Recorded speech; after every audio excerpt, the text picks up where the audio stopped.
I want to tell you a little story, and I'll try to make it as short and to the point as I can. But when this happened to me, it just brought back a flood of memories. And once again, I realized how thankful I am for what happened to me at a very young age. But let me tell you what happened, and this was about 3 weeks ago. Some of you know that Jim and I took a trip to Little Rock to see our daughter Jennifer, or my daughter Jennifer, and the twins, 4 years old. Wow. To spend a few days with them. And we flew. When we left Atlanta, flying to Pensacola, coming home, I was sitting in an aisle seat. We were not yet getting ready to land, so the flight crew was scurrying through the cabin, doing a pickup, like they always do. And from behind me, I heard someone say, "Oh my gosh, I love that ring. I love that ring. I love that ring. I love that ring." And it got my attention. And I looked down, and on my finger, I had the ring on that so many of you have seen. I bought it for myself this past birthday in July. I got it at Kendra Scott at the mall, and I love heart jewelry, and it was a mood ring that was shaped in a heart, and it actually changed colors. And I wore that ring every single day on this finger. It was like it became my uniform. A few weeks prior to this, I noticed that the ring had stopped changing colors. It had turned black, solid black. And I mean, you know, I kept getting it in different lights and in different situations, and it just would not move off of black. So one day I went over to Kendra Scott and to see if I even had any kind of a warranty on the ring. It was costume jewelry. It was under $100, I'm sure. The girl told me that they no longer carried that stone. She could put a different stone in the ring, but they no longer carried that mood ring stone, or that mood stone, I guess. And I said, well, you know, and she told me that they would just refund my money if I didn't want a different color. But I said, you know, I'm sort of getting used to this. And I told her that I was sort of getting to the point where I liked it. Maybe that was a good thing. And she said, well, why don't you wear it a while longer? And if you want to do something about it, if you want to exchange it or just get your money back, come back in. We'll handle it for you. And really, the more I wore that black heart ring, the better I liked it. I think I liked it better than the mood ring when it was changing colors. So, what was going on was the flight attendant behind me was talking about that ring. And when she was saying, "I love that ring, I love that ring," I sort of turned around because I didn't know for sure if she was talking about the ring I had on this finger, because this was, my right hand was the armrest on the aisle. But she was right here by then, and she said, "Where did you get that ring?" And I sort of laughed and gave her a short version of the story. And she said, "I collect hearts, heart jewelry, and I absolutely love that ring." And I said, without thinking, I did not even have to think about it. I said, "What size ring do you wear?" And she said, "A 6. And I said, and I thought, and I knew that ring was a 6. And I took the ring off and I handed it to her. And she said, "Oh, I love it. I love it." And I said, "It's yours." And she's going, "No, are you sure?" I said, "I'm positive. Wear it in good health." And she reached down to hug me. And I said, "What is your name?" And she said, "Tracy." And I said, "Tracy, 62 years ago, I was a stewardess for Delta." And she literally fell down to her knees on the floor beside my chair. And she said, "Oh my gosh, that's awesome." And I said I was. And she wanted to know how long I flew and, different things. And she said she was on her knees, and she reached over and she hugged me again. And she said, "I want to thank you. I want to thank you." And I said, "Well, why?" Well, I knew. She said, "I want to thank you for something else." She said, "I want to thank you for paving the way for me to have this job today."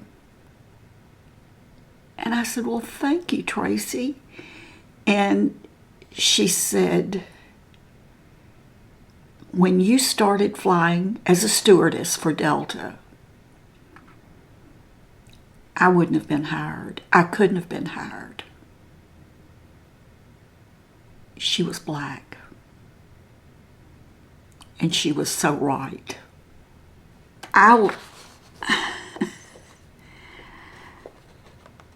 This year was Delta's 100th year. So it meant that they had only been flying about 40 years when I started flying. We talked about it, and for a minute there, we talked about other things. When I first started flying, there was, unfortunately, there was discrimination.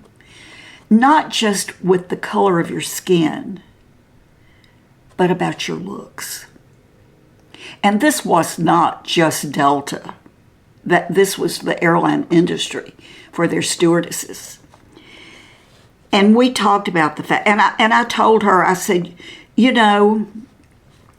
what I remember other than that is that we had to be a certain height. Our weight had to be a certain weight in proportion to that height. And if we wouldn't have even been hired had we not been a certain height. That was a done deal. But our weight had to be in proportion. And if we ever got a pound or so over what they considered our maximum, it didn't matter what our body bone structure was or our frame. That had nothing to do with it. It was all about height and weight. So if we were even a pound over the maximum that we could weigh for our height, according to them, we were grounded immediately. And 3 groundings and you were out. You were gone. You were fired. I had always had long hair. My hair had to be above my collar. Had to be its natural color. It was bleached by then.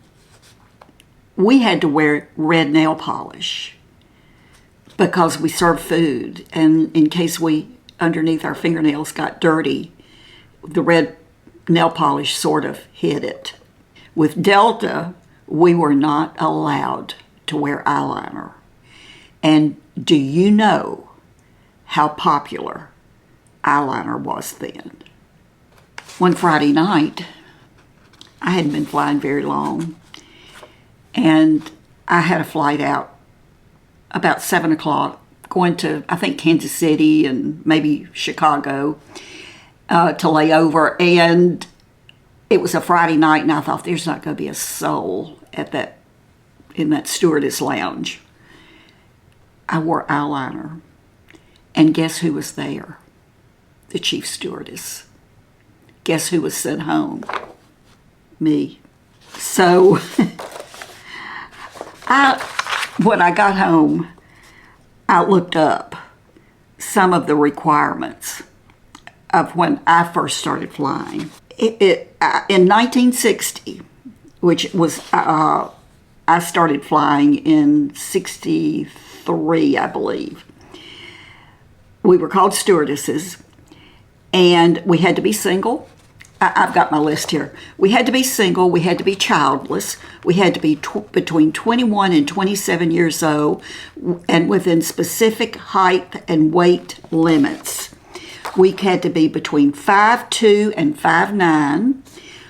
Our weight was 105 to 135, depending on our exact height. Other requirements included having a high moral character, a superior background, which often translated, it says, to being white and Christian, and there was a mandatory retirement age of 32. Changed, huh? I flew for almost 10 years. And actually, the reason I quit flying was because I was based in Memphis, and Delta decided to close that base, and I was extremely senior. I'd been flying so long that I was flying what was called turnarounds. I would fly to New Orleans and back every day. One time, that was it. I slept in my bed every night. But to continue to fly, I would have to move to one of their other bases. And the year before I got married, or a couple of years before that, I had gotten married because it was allowed then. And we just didn't want to transfer at the time. It was just better for me to go ahead and quit. But it's so sad. It is so sad that Tracy, because of the color of her skin, couldn't fly back then. So I have this little box, and I have had this box forever. It's a bracelet box. These are my most treasured pieces of jewelry from my past. And I'm not going to show you everything that's in here, but everything has a huge, huge, huge meaning. And I'm pulling out 3 things that I want to show you. And these have changed so much over the years. And the uniforms, these were my very first wings. And I tell you what, I'm going to hold the box up so that maybe, well, I don't know. I'll try to get a better picture of them and show you. But those were my original wings when I started flying. And I think this little pin, I think this may have been 5 years, or I won this for something. I don't really remember, but I wore it every day on my uniform. And then this was the pin that went on my hat.